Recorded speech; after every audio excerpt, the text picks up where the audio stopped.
ಭ್ರಷ್ಟ ತಹಶೀಲ್ದಾರ್ ಮಮತಾ ಸಸ್ಪೆಂಡ್ಗೆ ಇಷ್ಟು ಸಾಕ್ಷ್ಯ ಸಾಕಾಗಲ್ವಾ? ಭ್ರಷ್ಟ ತಹಶೀಲ್ದಾರ್ ಅಧಿಕಾರಿ ಮೇಲೆ ಹಿಂದೆ ಕ್ರಮ ಕೈಗೊಳ್ಳುತ್ತಾ ಸರ್ಕಾರ? ಕಠಾರಿಯ ಗಮನಕ್ಕೂ ಬಂದಿರುವ ಎಸಿ ಕಚೇರಿ ತಹಶೀಲ್ದಾರ್ ಲಂಚಕಾಂಡ. ಮಮತಾ ಲಂಚಕಾಂಡದ ಬಗ್ಗೆ ಕಠಾರಿಯ ಗಮನಕ್ಕೆ ತಂದ ಫ್ರೀಡಂ ಟಿವಿ. ರಾಜೇಂದ್ರ ಕಠಾರಿಯ ಜೊತೆ ಮಾತನಾಡಿದ ಫ್ರೀಡಂ ಟಿವಿ ಪ್ರತಿನಿಧಿ. ಸರ್ಕಾರದ ಅಂಗಳದಲ್ಲಿ ಎಸಿ ಕಚೇರಿ ತಹಶೀಲ್ದಾರ್ ಮಮತಾ ಸಸ್ಪೆಂಡ್ ಚೆಂಡು ನಾವು ಇಟ್ಟು ಬಂದಿದ್ದೀವಿ, ಗೋಲ್ ಹೊಡೀರಿ ಅಂತ ಹೇಳಿದ್ದೀವಿ. ಹಿಂದೆ ಮಮತಾ ಮೇಲೆ ಕ್ರಮ ಕೈಗೊಳ್ತಾರಾ? ಕಂದಾಯ ಇಲಾಖೆಯ ಕಾರ್ಯದರ್ಶಿ, ಕಂದಾಯ ಇಲಾಖೆ ಖಡಕ್ ದಕ್ಷ ಅಧಿಕಾರಿಯಾಗಿರುವ ರಾಜೇಂದ್ರ ಕಠಾರಿಯ. ಮುಖ್ಯಮಂತ್ರಿಗಳೇ ಫೀಲ್ಡಿಗೆ ಇಳೀರಿ, ಸರ್ಕಾರಿ ಭೂಮಿಗಳನ್ನು ಉಳಿಸಿ. ಇದು ಜನಸಾಮಾನ್ಯರ ಶಕ್ತಿ, ಫ್ರೀಡಂ ಟಿವಿಯ ಕಳಕಳಿ. ಒಗ್ಗರಣೆಗೆ ಬೇಕಾಗಬಹುದಾದ ಬೆಳ್ಳುಳ್ಳಿಯನ್ನು ಕೊಟ್ವಿ, ಕರಿಬೇವಿನ ಸೊಪ್ಪನ್ನು ಕೊಟ್ಟಿದ್ದೀವಿ. ಎಣ್ಣೆಗೆ ಬಿಟ್ಟು ಅದನ್ನು ಒಗ್ಗರಣೆ ಮಾಡೋ ಜವಾಬ್ದಾರಿ ನಿಮ್ದು. ಮಾಡದೇ ಇದ್ರೆ ಕೇಳ್ತೀವಿ ಯಾಕೆ ಮಾಡಲಿಲ್ಲ ಅಂತ.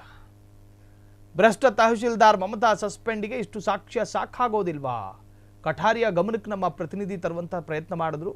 ಆ ಮಾಹಿತಿಯನ್ನು ಕೂಡ ಅವ್ರಿಗೆ ಕೊಟ್ಟಿದ್ದಾರೆ. ಕಠಾರಿ ಒಬ್ಬ ಪ್ರಾಮಾಣಿಕ ಅಧಿಕಾರಿ ಅಂತ ಕರೆಸ್ಕೊಳ್ತಾರೆ. ಈ ವಿಚಾರವನ್ನು ಹೆಂಗೆ ಹ್ಯಾಂಡಲ್ ಮಾಡ್ತಾರೆ ಮುಂದಕ್ಕೆ ಅದರೆಲ್ಲ ಅಪ್ಡೇಟ್ಸ್ಗಳು ನೀವು ಫ್ರೀಡಂ ಟಿವಿಯಲ್ಲೂ ಕೂಡ ನಿರೀಕ್ಷೆ ಮಾಡಬಹುದು. ಜನಸಾಮಾನ್ಯರ ಶಕ್ತಿ freedom TV. So Rajendra Katheria ಜೊತೆ ಮಾತನಾಡಿದಂಥ ಫ್ರೀಡಂ ಟಿವಿಯ ಪ್ರತಿನಿಧಿ, ಈ ವಿಚಾರವನ್ನು ಅವರ ಗಮನಕ್ಕೆ ತಂದಿದ್ದೀವಿ, ಅವರು ಮುಂದೆ ಇದನ್ನು ಹೆಂಗೆ ನಿಭಾಯಿಸ್ಕೊಂಡು ಹೋಗ್ತಾರೆ ಅನ್ನುವಂತಹದ್ದೇ ಪ್ರಶ್ನೆ. ನಾಳೆ ದಿನ ಈ ಕರಪ್ಷನ್ ಅಧಿಕಾರಿಯ ವಿರುದ್ಧ ಕ್ರಮ ಆದರೆ ಫ್ರೀಡಂ ಟಿವಿಗೆ ಸಲ್ಲುವ ಅತಿ ದೊಡ್ಡ ಜಯ ಇದಾಗಿರುತ್ತೆ. ನಮಗೆ ಅದಕ್ಕಿಂತ ಬೇರೆ ಜಯ ಬೇಡ. ಸೊ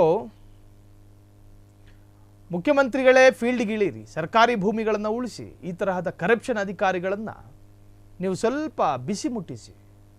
ನಾನು ಆಡಿದ್ದೆ ಆಟ, ನಾನು ತಗೊಂಡಿದ್ದೆ ಲಂಚ, ಹೀಗೆ ಸಾಕ್ತಾ ಇದ್ದರೆ ಅವರವರ ಕುಟುಂಬಗಳು ಬೆಳೀತಾವೆ. ರಾಜ್ಯದಲ್ಲಿ ಭ್ರಷ್ಟಾಚಾರ ತಾಂಡವವಾಡುತ್ತೆ. ಅಧಿಕಾರಿ ವಲಯ ಪ್ರಬಲ ಆಗ್ತಾ ಹೋಗುತ್ತೆ. ಸ್ವಾರ್ಥ ಅಧಿಕಾರಿಗಳೇ ಹೆಚ್ಚಾಗ್ತಾರೆ. 50 ಲಕ್ಷ ಲಂಚ ಪಡೆದುಕೊಂಡವರಿಗೆ ನಾಳೆ ದಿನ 1 ಕೋಟಿ ಪಡೆಯೋದಕ್ಕಾಗಲ್ವೇನು? 1 ಕೋಟಿ ಪಡೆದುಕೊಂಡವರಿಗೆ ನಾಳೆ ದಿನ 50 ಕೋಟಿ ಲಂಚವನ್ನು ಪಡೆದುಕೊಳ್ಳೋದು ಕಷ್ಟ ಆಗುತ್ತಾ? ಆಗಲ್ಲ. ಪ್ರಾಕ್ಟೀಸ್ ಮೇಕ್ಸ್ ಮ್ಯಾನ್ ಪರ್ಫೆಕ್ಟ್ ಅಂದ ಹಾಗೆ ಇವರಿಗೆ ಸದಾ ಕಾಲ ಪ್ರಾಕ್ಟೀಸ್ ಆಗ್ತಾನೇ ಹೋದರೆ ಇವರು ಆ ಅಖಾಡದಲ್ಲಿ ಪಳಗಬಿಡ್ತಾರೆ. 50 ಲಕ್ಷ ಪಡ್ಕಂಡ ಕೈಗಳು ನಾಳೆ 50 ಕೋಟಿಯೂ ಕೂಡ ಪಡೆಯೋದಕ್ಕೆ ಪಳಗುತ್ತೆ. ಹಾಗಾಗಿ ಆ ಕೈಗಳನ್ನು ಹೆಚ್ಚಿಕಬೇಕಲ್ಲ, ಆ ಕೈಗಳನ್ನು ಸರಿ ಮಾಡಬೇಕಲ್ಲ. ಮಾಡಬೇಕಾಗಿರೋ ಸಂಬಂಧಪಟ್ಟಂಥ ಅಧಿಕಾರಿ, ಸಂಬಂಧಪಟ್ಟಂಥ ಇಲಾಖೆ. ನಮಗೆ ಬೇರೆ ಯಾವ ಜಯವೂ ಬೇಡ, ಇದರ ಇಂಪ್ಯಾಕ್ಟ್ ಅದೇ ನಮಗೆ ಜಯ, ಜನಸಾಮಾನ್ಯರ ಶಕ್ತಿ. ಹಾಗಾಗಿ ನಾವು ಕಳಕಳಿಯಿಂದ ಸಂಬಂಧಪಟ್ಟಂಥ ಇಲಾಖೆ, ಸಂಬಂಧಪಟ್ಟಂಥ ಅಧಿಕಾರಿಗಳಿಗೆ ಮನವಿಯನ್ನು ಮಾಡಿಕೊಳ್ತಾ ಇದ್ದೀವಿ. ಕ್ಷಣ ಕ್ಷಣದ ಸುದ್ದಿಗಳಿಗಾಗಿ ಫ್ರೀಡಂ ಟಿವಿ ಸಬ್ಸ್ಕ್ರೈಬ್ ಮಾಡಿ, ಲೈಕ್ ಮಾಡಿ ಹಾಗೂ ಫಾಲೋ ಮಾಡಿ. ಹೊಸ ಸುದ್ದಿಗಳ ನೋಟಿಫಿಕೇಶನ್ಗಾಗಿ ಬೆಲ್ ಐಕಾನ್ ಮೇಲೆ ಕ್ಲಿಕ್ ಮಾಡಿ.